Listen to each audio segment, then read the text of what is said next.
virtual campaign shows. It's been a long and somewhat difficult journey, but we've gotten to here pretty much whole together.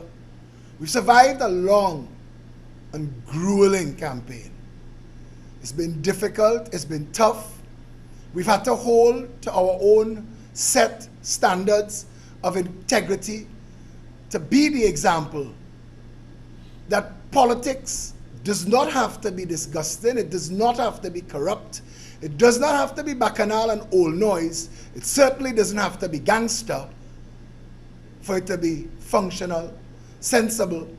Our job, our mission when we set off on this journey 4.5 years ago was to inform, educate, and empower. Looking around at the national conversation, listening to the change from roti politics and roti wars that dominated the conversation prior to January 18, 2017, when the Progressive Empowerment Party came on the scene, I think we could say we've pretty much done what we set out to do. Looking at my candidates, and yes, I consider them my candidates, looking at my candidates and how far they've come and how much they do and how inspiring they are, fills me with a certain amount of pride. Today on a radio show, the host said to me, "You have chosen not one name, not one brand, not one recycled politician, nobody trained at this." And I said, precisely. It was to prove the point that politics is not what we make it out to be in Trinidad and Tobago. That the average person, as long as they have heart and compassion for other people, love of country, civic mindedness, patriotism, all these cliches that we throw about, but as long as they really embody those lofty ideals, that they could and we could build a strong and powerful movement. Without deep pocket financiers hobbled by a media blackout, we still could get to here. The country's largest third party, fastest growing party in the country's history, the Progressive Empowerment Party.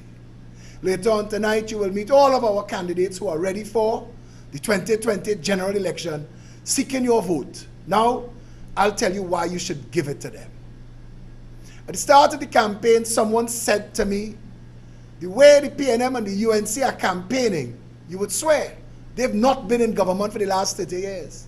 That they've not been in office, that they've not had $1 trillion to spend between them in the change exchange.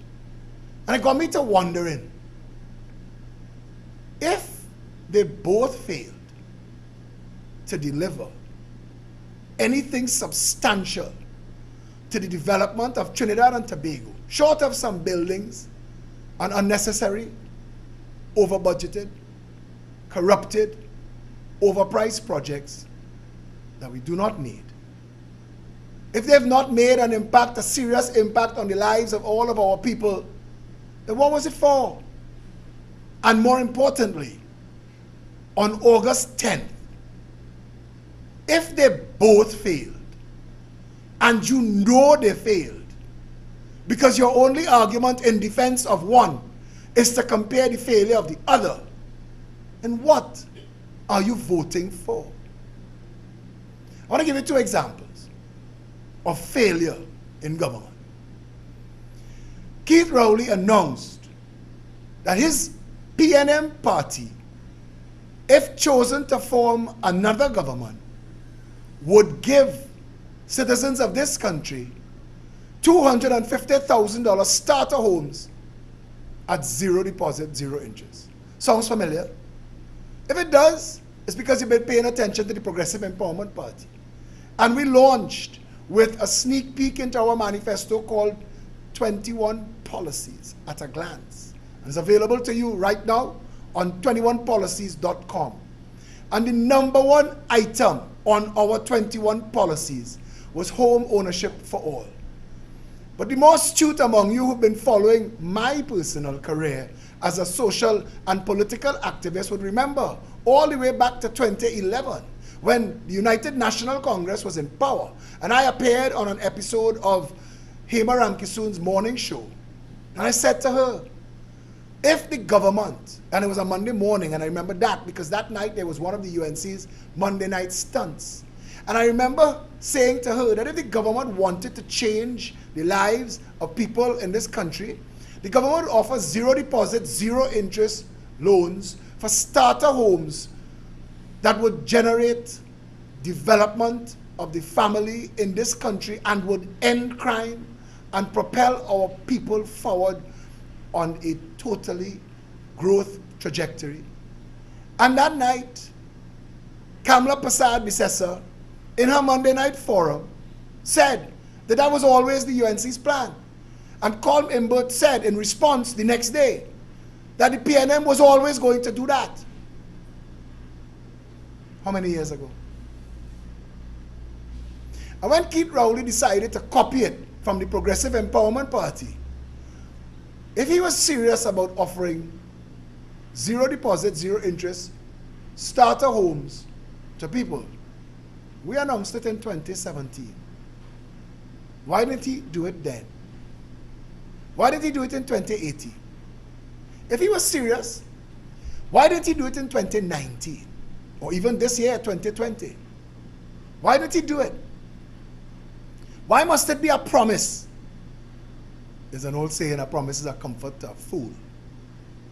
If he didn't give it to you since 2011 when Colm said he knew about it, and he didn't give it to you for all these years that he's known about it, why would you trust him to give it to you after the election? He's not the only one. Kamla Prasad Bisesa has made a right fool of herself with her dome talk. You see, the Progressive Empowerment Party's other strong point, housing, water, and secure the nation's borders with a maritime security wall.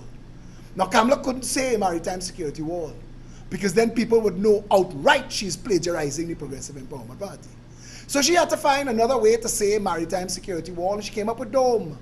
And they've laughed at her because hers has been a very funny campaign, fraught with missteps, misspeaks, and mistakes. But the reason the dome talk that she's trying to explain cannot be taken seriously is this.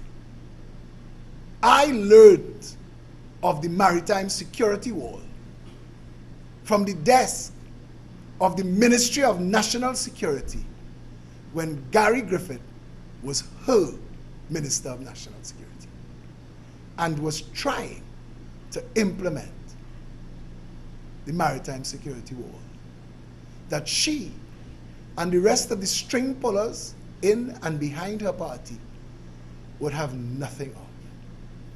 And to the voters who wants to buy into the dome talk and all the other pie in the sky promises, she couldn't do it then, when she had the best performing Minister of National Security the country has ever known. What makes you really think she'll do it now? Again, promises are easy to make. If these two parties have not delivered while in actual office, what does it make you believe that they'll deliver after you vote them back? Our country is a mess. We say nothing to work.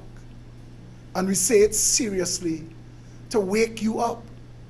Because you know nothing works. You know it as a fact. You look around your house tonight while you're watching this show. If electricity has not gone, if the Wi-Fi signal that you are watching it on your phone or computer hasn't frozen up, if you're still seeing me, look out your window. If you're not looking at the world through wrought iron bars, you're not in Trinidad. Get up. I'll pause. Open your tap. See, there's water. Because the truth of the matter is, the most basic of things in this country don't work. Banks are allowed to do our people pretty much what they please. So somebody said to me, Phillip, when you say banks pay no interest on depositors' funds, you're wrong. They pay a very small interest. So I'll say, okay, you could have thousands of dollars in a bank. And at the end of the month, you'd get about $12 interest. At the end of the year, you'd get about $12 interest. But it would be met with monthly service charges that depletes your balance. So let's be factually correct. They do give you interest on your deposit. Just nothing that makes sense to anybody. And those are not the only issues that should concern you. But the thing that I want to talk to you about tonight, this last chance that I get to address you before you go to vote, is that you're not alone. And this idea that they put in your mind that your suffering and your shame is yours alone, trust me, it's not. We make memes and jokes about the average citizen having half an onion in their fridge. We make it as a joke because nobody throwing half an onion away. In Trinidad and Tobago, it's hard. Living here is hard. And you'd be hard-pressed to think of a thing that works. You'd be hard-pressed. And in the United States, I was following the Black Lives Matter movement, and somebody was saying that every time their child leaves their home, they're worried because they don't know if they could run into a police officer and have difficulty. And I'm thinking, but if Black Lives Matter because of them running into police officers, what about Trinidadian lives who could run into just about anything and die? Our roads are a mess. We have drunk driving laws and nobody enforces them, so we have carnage on the roads, but it's built badly. 90% of our accidents are caused by people trying to dodge potholes that damage your car.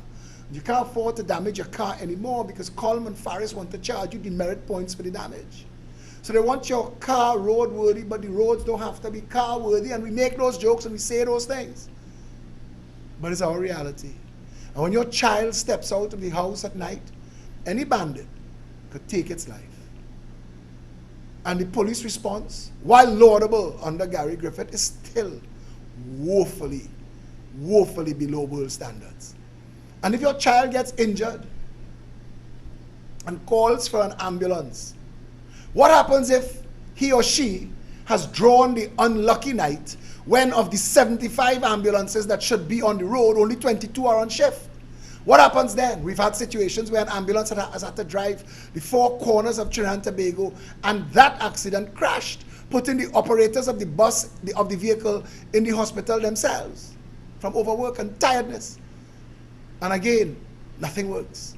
And the ambulance, if it arrives on time but it takes your child to the hospital, you yet to know that your child is injured and that your child is now in casualty, waiting for hours. A friend of mine, well-known personality, DJ in Trinidad and Tobago, recently had a stroke. And he only shared his story because he ended up in Mount Hope. And if you read his story and the 3 days of horror that he had to endure. Now this is somebody who's been a supporter of the Progressive Empowerment Party and the policies of this party. So it's not somebody I could say, I told you so to. It's somebody that I have to say, I apologize to. Because I'm working very, very hard to fix these things. I'm working very, very hard to beat them into the national conversation. We are working very, very hard to light it on fire so that it can't be missed. And if these change exchange, lesser evils, can't get the job done, we've built you a party. And now we have to work through the crazy electoral system that operates this country and try to thread a needle from a speeding jet standing upside down with your eyes closed, because that's the standards they set. To get all your candidates in, you have to be the government in office who's going to call the election, pull a date from your bra or your back pocket, so you have an advantage. You order your t-shirts, book your TNTech banner hangings, that has to be, for some crazy reason, approved by town and country, as if every version of a TNTech lamppost is somehow different. But in a country where nothing don't work, it makes sense that it would deliberately not work. So this last chance I have to address you tonight, I address you as citizen Phillip Edward Alexander. I don't want to be addressing you at all. At my age, I want to be enjoying my life. I have a young daughter. Today I was walking the hills of Diego Martin. I was walking actually through Bagatelle. And while trying to comprehend the heartlessness it would take from 3 members of parliament who share that constituency. They go Martin West, they go Martin Northeast, and they go Martin Central, all of whom have had control of it for almost 30 years, uninterrupted. And the squalid squalor and degradation and poverty that I had to see these people enduring day to day, I'm thinking of a way to get them to understand that all I really want is a better country for me and for them. I'm thinking about my young daughter and my ailing father, and how much I want to be spending time with my family. And I'm on the road trying to convince people who are so jaded with politics that you have to find magical new words to tell people nothing don't work. But if you vote for me, I'll fix it. So nonsensical is our politics and the promises we've gotten from politicians. David Rudder sang a song that started, "Vote for me and I will set you free." Everywhere you turn, somebody chanting away. And we know those words like we know we like it so, and we know those words like we know we jamming still, and we know those words like we know lesser evil, change, exchange. We've come up with terms to rationalize the paucity of our existence in what should be one of the wealthiest countries and the best places to live in the world. The PNM and the UNC have overseen the removal of this nation's patrimony. We've lost a large part of our future. Make no mistake, you're not getting that $3 trillion back. We're going to try. If you elect me to office, I have the kind of tenacity to seek out and find the right people to do the job, to bring to bear justice on all those who've betrayed the public trust, and to prove a continuance of a conspiracy to defraud the people of Trinidad and Tobago. But even that I can't guarantee you in a country where the justice system and the laws seem to have been set up to punish corned beef and sneakers thieves. But white-collar bandits walk free. We've spent $150 million trying to prosecute the airport bandits who made off with over $1 billion. We've spent I don't know how much trying to even come to terms with those who followed on. When Keith Rowley told the nation in 2009 that he went to the Prime Minister in August 2003 and told him that there was massive bid rigging and corruption taking place at Udicott, and that it stank to high heavens, and that it was 10 times worse than what took place at Piarco. And Keith Rowley is the one who told us about the billions that was stolen at Piarco. It boggles the mind that not one of these people have been brought to justice. Not one. Not one of our rogues gallery, and you could call names from Francis Privat and Sam P. Wallace, and you could talk about the TriStar and the Twin Towers, the Central Bank Twin Towers. You could talk about the Foreshore Freeway that was notorious for being the most expensive quarter mile of highway ever built in the world. You could talk about Mount Hope Complex. You could talk about the Caroni Racing Complex. And those are things many people are hearing for the first time in their lives. People have come of age not knowing that we've been a criminal country for all of our 58 years. And none of the abusers have ever been brought to justice. Not one. Now it's either we have an exceptionally talented band of white-collar thieves, or nothing to work in Trinidad and Tobago, including the administration of justice. And if you're sitting there looking at me and wondering why you should even contemplate voting for me and this, the Progressive Empowerment Party, I will tell you, I could only think of one good reason: that it really can't get worse. Nothing works in Trinidad and Tobago. Under the existing government, 37,000 illegal guns became 50,000 illegal guns. I know that because the Parliament told me so. The Hansard. 57 of our women were trafficked that they've admitted to. 57 of our women were captured, kidnapped, bound, gagged, and taken to destinations unknown. All we know is that people's mothers, wives, sisters, daughters have been stolen sold into slavery, sexual bondage, sold as parts. We don't know. But still, both Keith Rowley and Kamala Persad-Bissessar in the last 10 years refused to secure this nation's borders, to the detriment of this country's people, and the undoing of Keith Rowley's claim to be the master of COVID-19. Because when I said to the nation, where the second wave was supposed to come from, Terence, if we lock down 2 months now and the airport's closed, where is it supposed to come from? Now, I made a suggestion in jest that became a social media viral video topic. But the truth of the matter is, we had it under control, but we didn't have the southern borders under control, because the drugs and the guns continued to walk through Trinidad and Tobago, as did the Venezuelans at $200 a head, paid to public officials of this country.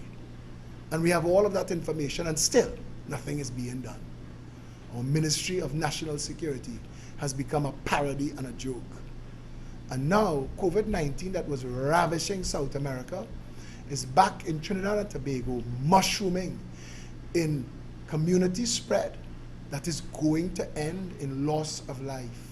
And the government is doing its darndest to pretend that it doesn't exist, so they could get past this election fooling you that they did a grand job handling it. How many cases do we have right now? Parents are pulling their children from schools. The elderly and those infirm are locking themselves down. Tutor is fighting to close the nation's schools, while the chief medical officer is threatening to resign if the government does not come clean. The reality is, that is enough for a criminal investigation into reckless disregard for human life into the Prime Minister and his cabinet.